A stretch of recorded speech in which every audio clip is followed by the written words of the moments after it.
Pues bueno, tuvimos la suerte de tener a Javier como comentábamos en varias entrevistas que le hemos hecho, pero en la primera él nos vino a presentar un libro, el último que había escrito acerca del carlismo, y a todos nos quedó un poquito la duda de, bueno, esto del carlismo, ¿qué es? ¿Qué puede ser? Él ya nos informó un poco de lo que explicaba su libro, pero creo que sería interesante profundizar no ya tanto sobre el libro de Javier, que también podemos dar un par de vueltas más, pero centrarnos en lo que es propiamente ya el carlismo, propiamente ya lo que es el carlismo, porque parece que es como el gran olvidado de la historia.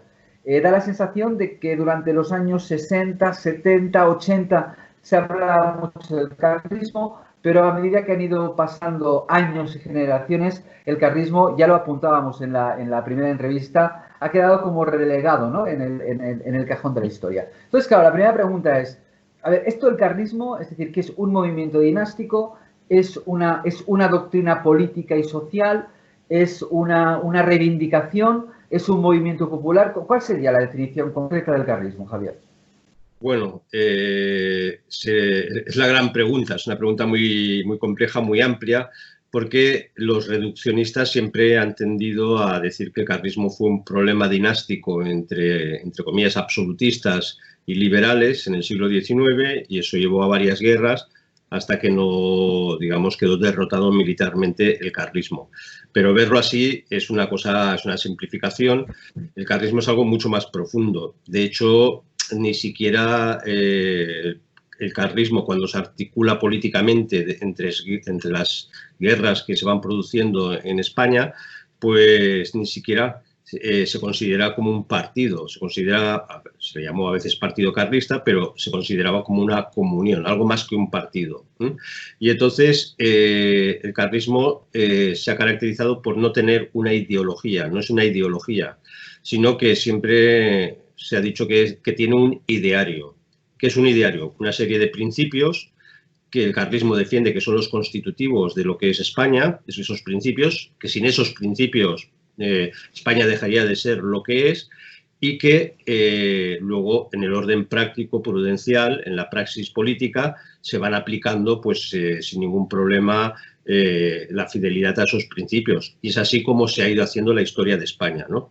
Entonces el carlismo tampoco es solamente un movimiento dinástico, porque tiene claramente unos antecedentes que se van manifestando en la guerra contra la Convención, por ejemplo, que estalla en 1793 en las zonas donde luego serán carlistas, precisamente en Navarra, en Vascongadas, en Cataluña, donde, sobre todo en Cataluña, muy popularmente, sin casi autorización del gobierno de Madrid, ante la ejecución de los reyes de Francia, pues se lanzan contra la Revolución Francesa con el deseo de recuperar el Rosellón que se había perdido, de volver a recuperar el sentido hispano de esas tierras que ahora son francesas.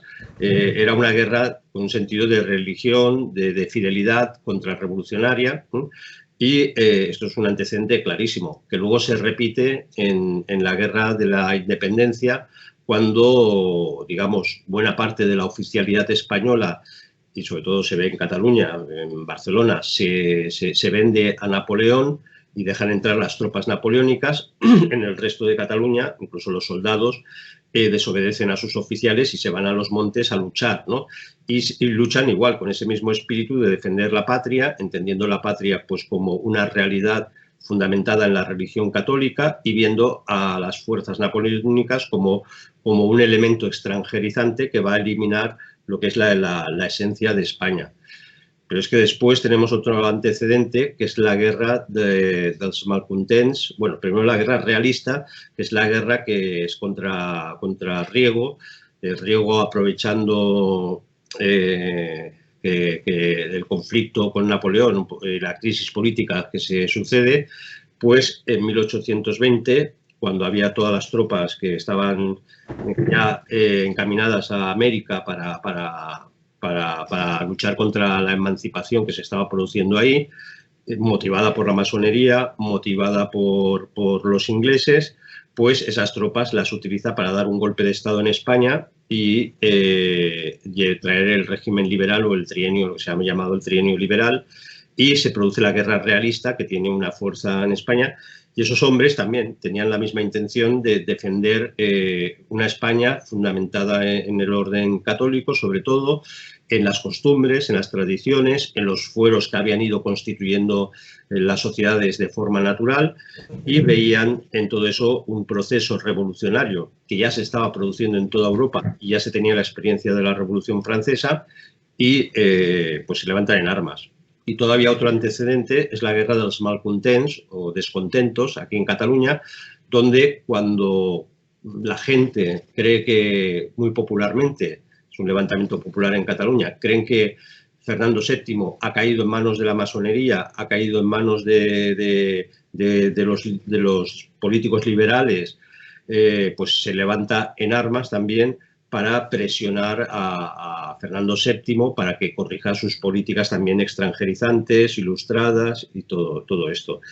Y luego ya vendría la Primera Guerra Carlista, que casi, si vas contando generación a generación, pues es una generación que se va sucediendo a otra.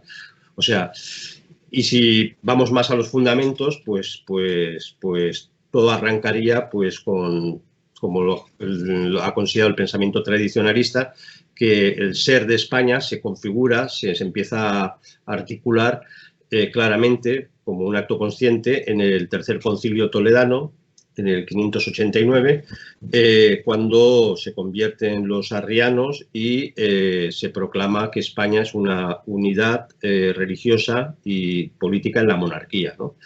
Y a partir de ahí, toda la historia de España, si la miramos, digamos, con un sentido profundo, es una constante lucha por sobrevivir a esa fidelidad de ser una monarquía católica, ¿no? Y ocurre pues con la conquista musulmana, todo el proceso de reconquista, que en cualquier otro parámetro histórico en la península ya hubiera sido musulmana siempre, pues descubrimos que desde el reino Astur, desde la nobleza visigoda, que en Cataluña se pasan a los Pirineos, y desde ahí empiezan también la reconquista, hay la conciencia clarísima de que están recuperando esa Gotia, ese país de los godos, esa Hispania, incluso ellos se empiezan a llamar Rex Hispaniorum, rey de las Españas, y al final triunfa, digamos, ese espíritu de supervivencia frente al Islam.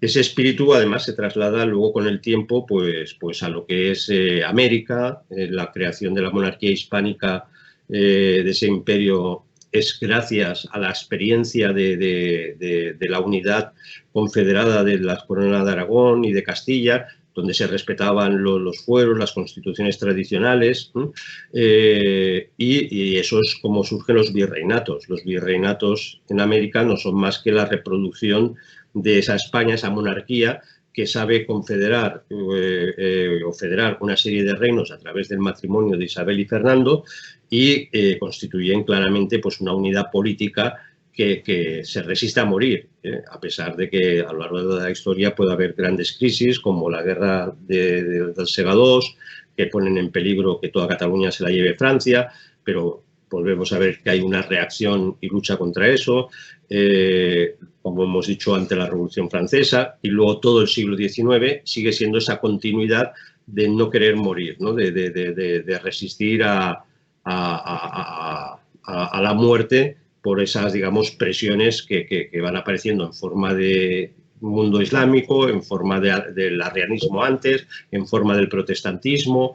Nos acordaremos de las batallas de Lepanto, como España tiene que ayudar al Papa y se vence en Lepanto cuando ya prácticamente el mundo musulmán se está comiendo Viena, se está comiendo toda una buena parte de Europa, y viendo cómo los franceses pues van pactando con los hugonotes protestantes y con el turco para fastidiar a España, ¿no? Pues bueno, todo eso que, dicho así, parece que es un cuento de historia, una historia, un relato.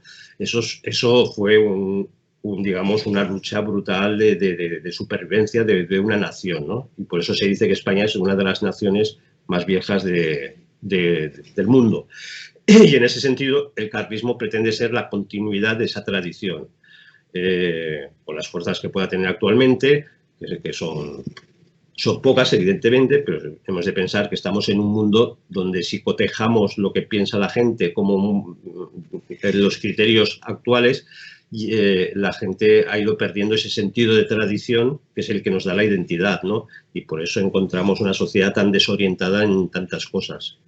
Claro, esto te quería preguntar porque al inicio de tu discurso planteabas que el carlismo, para ahondar más en la esencia, ¿no? Que el carlismo no es una ideología. Y esto creo que es muy importante que lo tengamos muy en cuenta. Es que, claro, muchas personas participan de ideologías en un sentido filosófico del término sin saber realmente lo que es, porque esos partidos que enarbolan esas banderas ideológicas pueden ofrecer, tal vez temporalmente, soluciones aparentemente buenas ante determinados problemas. Y la gente tal vez por eso apoya esas opciones. Pero tal vez no caen en la cuenta de que son ideologías. Entonces, ¿qué podríamos entender por ideología en ese sentido? Es decir, ¿qué diferencia habría entre el concepto de ideología y un concepto de movimiento político natural, para que nos entendiéramos? Sí, relativamente sencilla la pregunta y yo creo que la respuesta. La ideología es cuando, bueno, primero podríamos decir que el gran primer ideólogo es Hegel, que en su filosofía intenta, a través de una especie de hiperracionalismo, describir los procesos de la historia, y para él todo proceso en la historia tiene que cuadrar con su ideología del espíritu, que se llama, donde el espíritu se va desarrollando en etapas en la historia, se va materializando, se va creando estructuras políticas, como el Estado moderno, y todo tiene que caber ahí. Dentro de la ideología es un armazón intelectual donde la realidad tiene que incrustarse a la fuerza, ¿no? Es como, yo qué sé, el nazismo, la raza aria, pues sí o sí tiene que ser la raza superior, con lo cual todo tiene que, la realidad tiene que armarse ahí. Y entonces si hay pueblos que son más inteligentes que los arios, pues hay que eliminarlos, ¿no? Como los judíos. La ideología tiene esta característica, como el comunismo. Todos tenemos que ser iguales, cuando la naturaleza nos enseña que es precisamente la riqueza de la naturaleza, es la diversidad, la diferencia. Si queremos que todos seamos iguales, pues tendremos que violentar y romper, incluso matar la propia naturaleza. Y esto es la ideología, donde hay unos principios hiperracionales o racionalistas, donde la naturaleza no se acepta, tiene que someterse a ella. En cambio, el sentido tradicional de la configuración de los pueblos, de las polis, de las comunidades políticas, es que las propias comunidades, como son entes naturales, la sociabilidad es natural desde la familia, no el individuo. El individuo no es la célula fundamental de la sociedad, es la familia, ya es una asociación, la familia.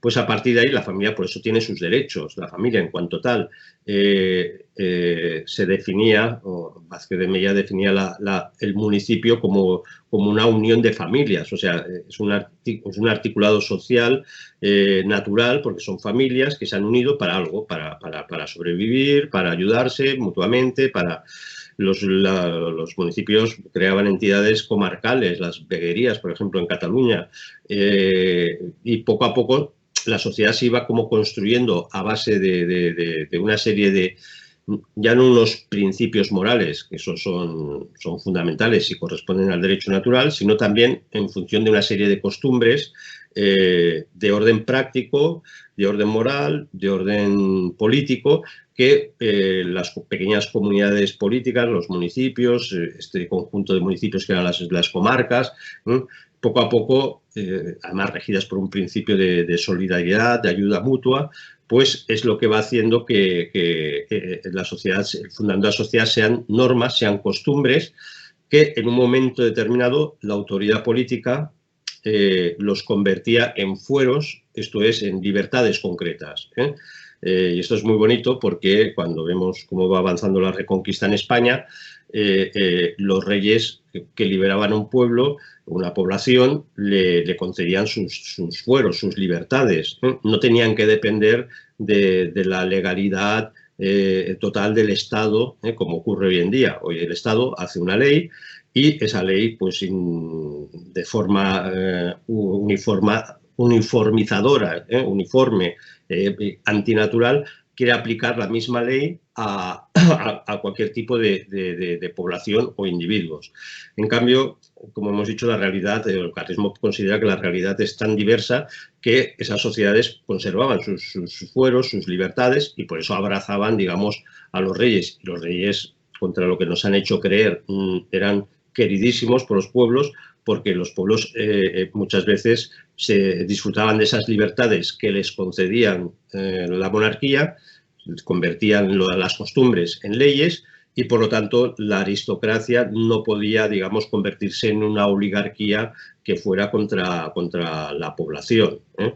Esto es lo que hace Fernando el Católico, resolviendo el problema de la remensa, que se llama, que la aristocracia catalana tenía muy explotados a los campesinos, y eso creó una guerra civil brutal en Cataluña, y hasta que al final pues el rey impone su autoridad, pone las cosas en su sitio, y los campesinos quedan salvaguardados de las violencias de las oligarquías de entonces, que podían ser las aristocracias, ¿no?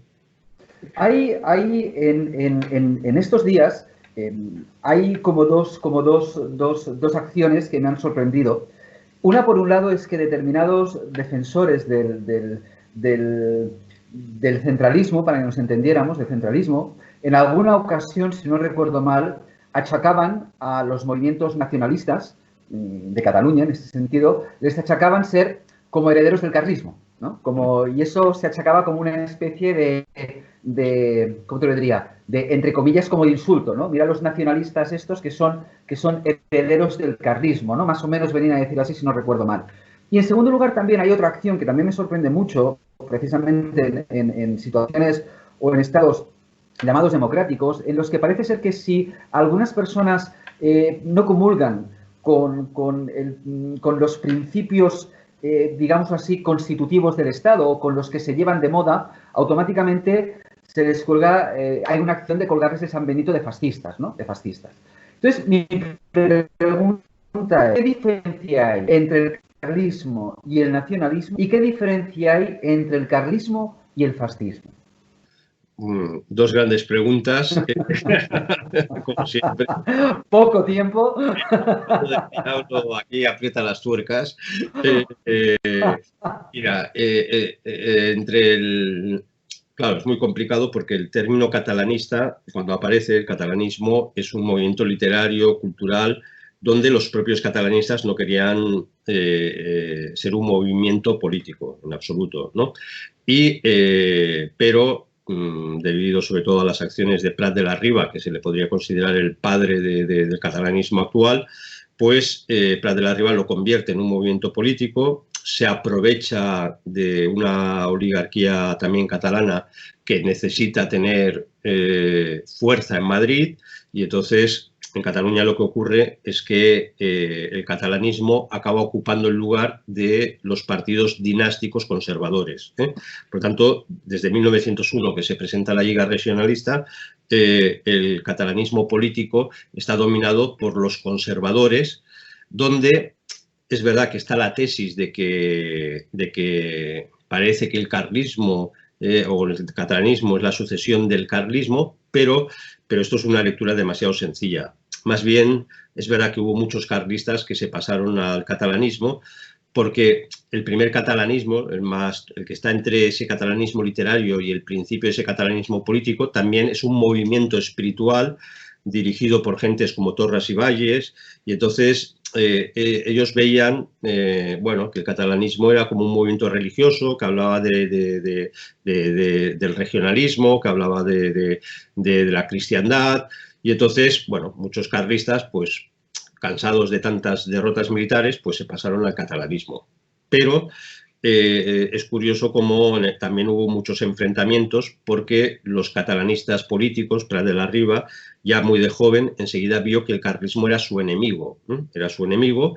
¿Y por qué era su enemigo? Porque el carlismo, desde mucho antes de que naciera Prat de la Riba y naciera el catalanismo, ya hablaba de los fueros, hablaba del regionalismo. El primero que utiliza la palabra regionalismo y la sintetiza es Vázquez de Mella. Incluso hay polémicas en el Parlamento español de Vázquez de Mella contra el doctor Ruber, que era un conservador que se pasa catalanista, y si luego fue alcalde de Barcelona y además era racista, porque Vázquez de Mella dice, oiga, usted habla de regionalismo, pero yo fui el primero en este Parlamento hace 3 años que hablaba de regionalismo. Y Prat de la Riba, uno de sus primeros artículos en la revista La Renaixença, 2 artículos más en concreto, acusa a los carlistas de, sí, que son regionalistas, y Vázquez, porque ocurrió que Vázquez de Mella vino a Barcelona a dar unas conferencias sobre el regionalismo, y entonces rápidamente se reaccionó en contra, ¿no? El catalanismo reaccionó en contra y lo que quiere en estos artículos de Prat de la Riba en La Renaixença se ve claramente que es para decir que el regionalismo carlista no es nada, es bueno, solo es una palabra que utilizan, pero esto no es así, porque don Carlos VII restaura oficialmente los fueros de Cataluña. Don Carlos, bueno, en los discursos, en los tradicionalistas, en los autores tradicionalistas, los fueros, la tradición, lo que hemos dicho antes, el respeto a la constitución natural de los pueblos era un principio del ideario, ¿no? Adiós patria, fueros y rey, ¿no? Y lo que hace el nacionalismo es, aparentemente, es un movimiento que quiere recoger la tradición de Cataluña, pero esto es falso. Es un movimiento moderno porque lo que hace es reinventar una falsa tradición a través de las influencias románticas que llegan desde Europa a través de Cataluña.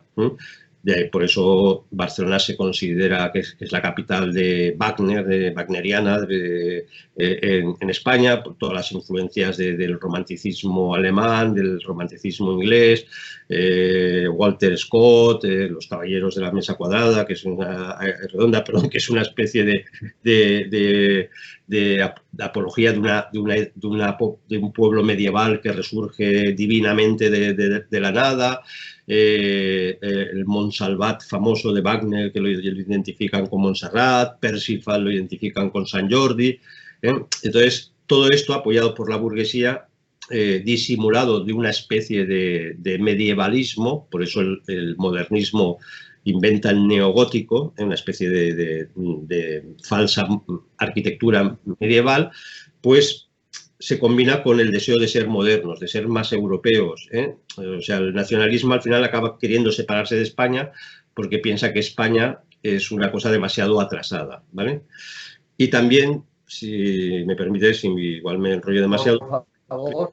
No, al contrario, por favor.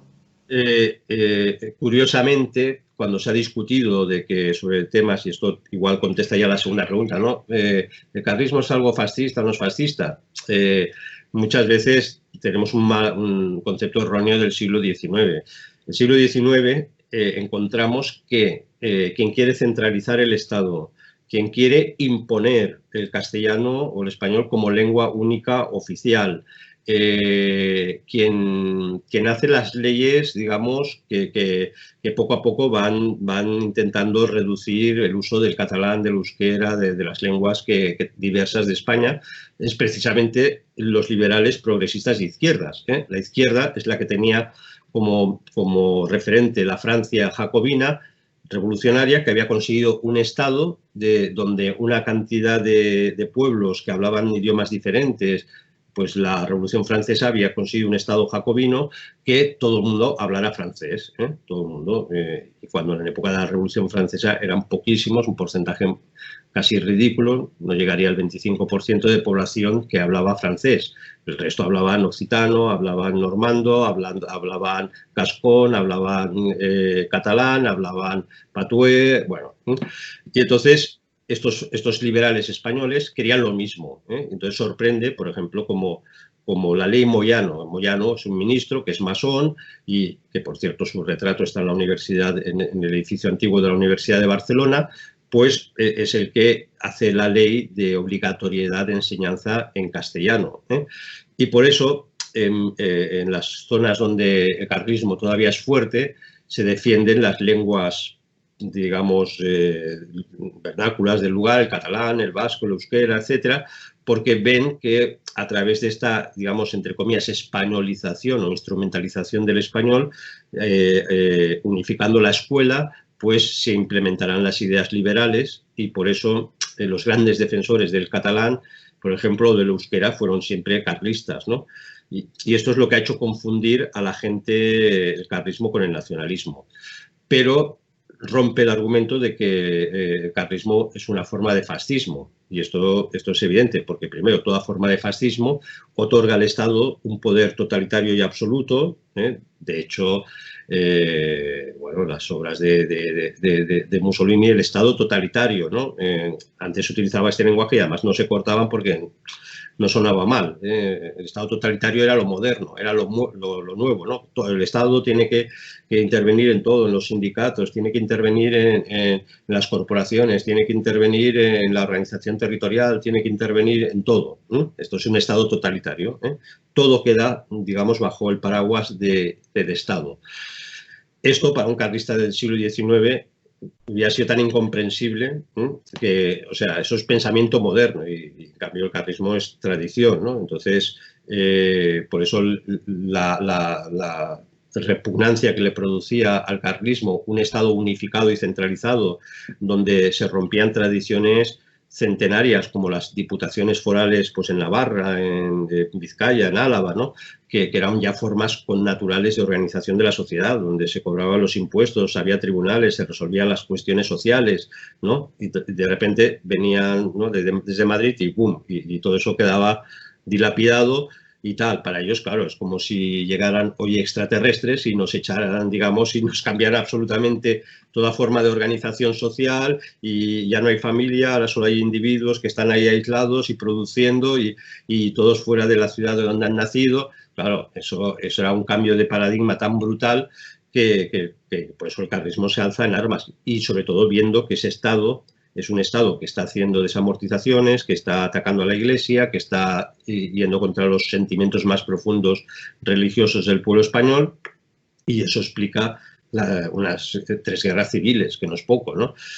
Y entonces, con respecto al fascismo, pues claro, el pensamiento moderno tiende a simplificarlo todo hasta el absurdo, ¿no? Y entonces, primero, el fascismo nace a partir de la segunda década del siglo XX, con Mussolini, a partir de 1822, que no es lo mismo que el nazismo, que es otra cosa muy diferente, que, bueno, encontramos que hay muchos movimientos nuevos, modernos, sobre todo anticomunistas, pero muchos de ellos, como por ejemplo el fascismo, claramente surge del socialismo como ideología moderna. Y el nazismo es nacionalsocialismo, son 2 ideologías modernas, el nacionalismo y el socialismo.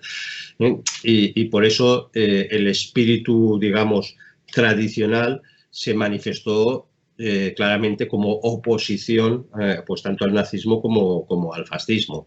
Más concretamente, esto se ve muy bien en Alemania, en las zonas católicas, sobre todo el sur, donde se organiza el Zentrum, que es un partido católico, y que tiene que enfrentarse al intento prusiano de unificar también la escuela, centralizar el Estado, controlar la educación, porque eso significaba que las escuelas católicas acabarían desapareciendo, por lo tanto desaparecería pues la esencia católica de los pueblos germánicos del sur de Europa, del sur de Alemania, perdón.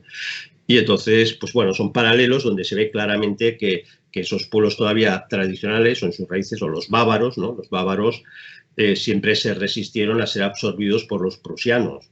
La Alemania actual pues al final es fruto de guerras y de conflictos y absorbe a Baviera, pero Baviera, los bávaros, todavía hay un sentimiento de que ellos no son los alemanes de estructura mental prusiana, herederos de los nazis, protestantes, no, por eso ellos conservan sus tradiciones y se toman ahí en plan su cerveza y todo eso, porque es parte, digamos, de su identidad, ¿no? Por lo tanto, podríamos decir que el pensamiento carlista, el pensamiento tradicional, lo que apunta es a menos Estado y más sociedad, ¿no? Una frase también muy traída hoy en día a colación por parte de determinados partidos, ¿no? Esto de defender más la sociedad y menos el Estado, pero cuando lo afirma el carlismo es desde una perspectiva, digamos así, natural, ¿no? En este sentido, ¿verdad? Esto sería la gran diferencia con el resto de, aparte de otras muchas, pero con el resto de ideologías, ¿no? Sí. Y la última pregunta, Javier, por favor. No, bueno, muy rápido.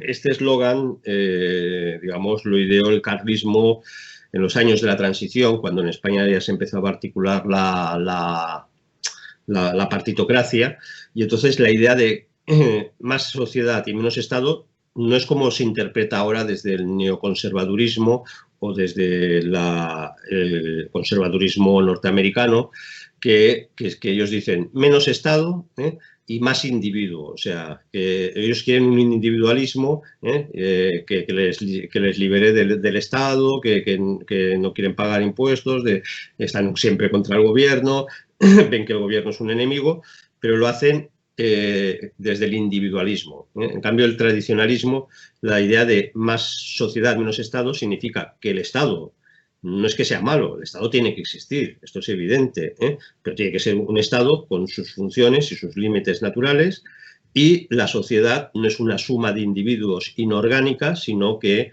la sociedad tiene su composición orgánica, sus jerarquías propias, naturales, sus formas de representación, que no sean solamente las inorgánicas que nos permite un sistema democrático de ir a votar, sino que haya otras formas de representación social, cuerpos sociales, y este es el significado de más sociedad y menos Estado.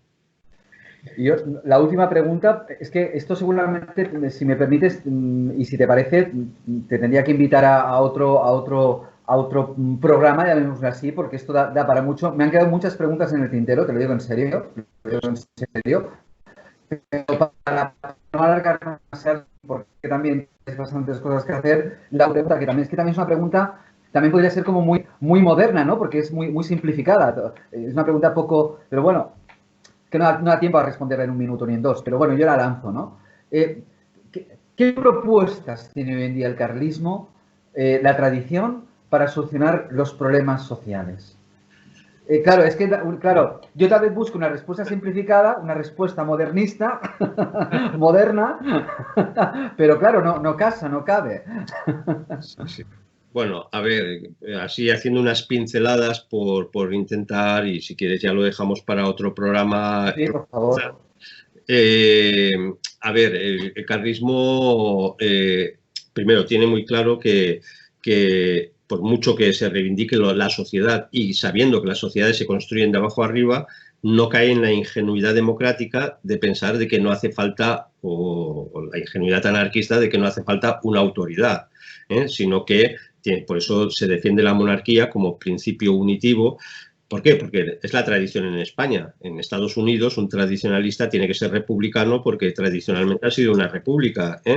Por eso el carlismo no es una ideología, no es dogmática. Cada realidad tiene su qué y se tiene que respetar, ¿no? Y entonces ese principio de autoridad es básico restaurarlo, porque es lo que está destruyendo la sociedad. Porque cuando no hay principio de autoridad, entonces el Estado se tiene que hacer fuerte, se tiene que hacer omnipresente para evitar la desagregación de la vida social, ¿no? Entonces ya tiene que articularlo todo, mecanizarlo todo, convertir la sociedad no en algo natural, espontáneo, sino en algo reglamentado artificialmente, la economía igual. Por mucho que digan que hay libre mercado, todo esto es absolutamente falso, porque el mercado y la economía siguen regulados.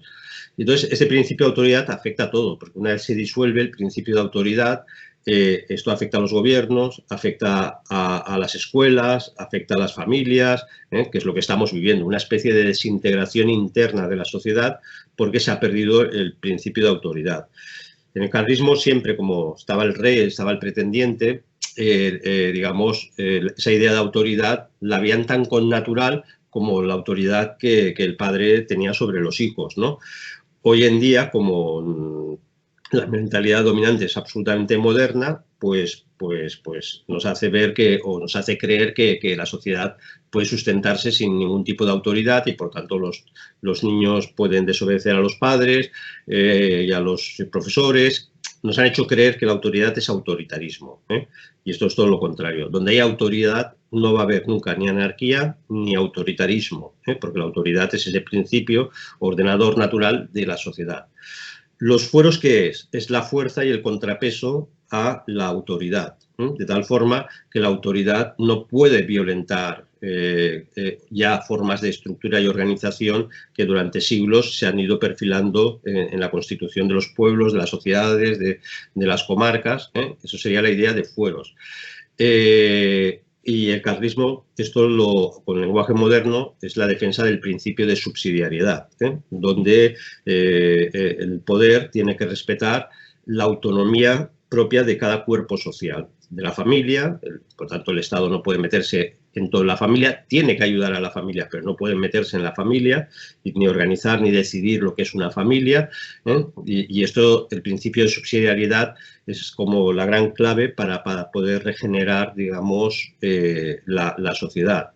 Y el carlismo defiende también el principio de subsidiariedad, porque igual que defiende que hay diversidad en España, hay diversidad de lenguas, hay diversidad de costumbres, hay diversidad de pueblos, hay diversidad, pero es evidente que tiene que ejercer, y esto es muy cristiano, siempre un principio de distribución, de justicia distributiva, de solidaridad. Por lo tanto, el argumento nacionalista de que España nos roba o que tal, tendríamos más dinero independiente, esto es un argumento egoísta que va contra ese principio de solidaridad, donde pues, los más ricos tienen que ayudar a los más pobres, y entonces eso el carlismo también siempre ha insistido. Ahora con lenguaje moderno ya hablaríamos de ese principio de solidaridad. Y por último, el carlismo lo que también da a entender o propone para entender la sociedad moderna es que ninguna sociedad materialista sobrevive. Toda forma de materialismo ha llevado a la extinción de esa sociedad. Y esto lo vivimos en el mundo romano, en el mundo griego. Hablaban de dioses y divinidades, pero eran sociedades materialistas, hedonistas. El comunismo de la Unión Soviética acaba en el desastre más total. El comunismo chino tiene que sobrevivir gracias a que se tragan sus dogmas y meten el capitalismo más salvaje que existe, y aún así es una sociedad descompuesta. Entonces, el carlismo, en su primer lema es Dios, lo que plantea es que toda sociedad necesita, y todo hombre, una trascendencia, ¿no? Porque si no, las sociedades, ¿qué seríamos? Meros productos, medias estructuras funcionales para producir dinero, riqueza, alimentarnos y morirnos, reproducirnos y morirnos, y ya está, ¿no? Y entonces la sociedad sería para que fuéramos como unas hormiguitas, o bien hay una trascendencia, o bien individualmente el materialismo lo que lleva es a la angustia de que tu vida va a durar poco, tu vida es efímera y por lo tanto deja de tener sentido todo lo que hagas, ¿no? Entonces esa apertura a la trascendencia es necesaria incluso en el orden natural para los hombres y las sociedades, ¿no? Entonces el carlismo, claro, te he dicho que te hago un esbozo porque quería entrar en todo esto, pero digamos, el carlismo tiene como ideario un cosmos, una cosmovisión muy potente, porque va desde el sentido del nacimiento, de la vida, de la historia, de tu vida personal, de tu muerte, de los peligros de tu sociedad, del bien común, cómo se puede y se debe conseguir en la sociedad. Y el carlismo siempre ha respondido en cada momento histórico, pues ante diferentes ideologías antinaturales, pues ha ido respondiendo en la medida de sus posibilidades, proponiendo lo que para el carlismo es la verdadera organización social, ¿no? Pues Javier, te agradezco muchísimo. Yo creo que esto, si te parece bien, te emplazo para un siguiente programa, una siguiente entrevista, si tú tienes a bien considerar, para poder seguir desarrollando este tema, que lo encuentro apasionante por la riqueza que tiene y apasionante por lo desconocido que es. Y estoy convencido que si muchas personas pueden escuchar, pueden leer, pueden reflexionar acerca de todo lo que propone el carlismo, seguramente nos daríamos cuenta de que podemos vernos, ¿cómo te lo diría?, realmente liberados por unas propuestas que por ser naturales y por ser reales son precisamente por eso libres, ¿no? Entonces, si te parece bien, queda hecha la invitación para otro programa, y muchísimas gracias, Javier. Muy bien, volveremos a enfrentarnos al abogado del diablo. Venga.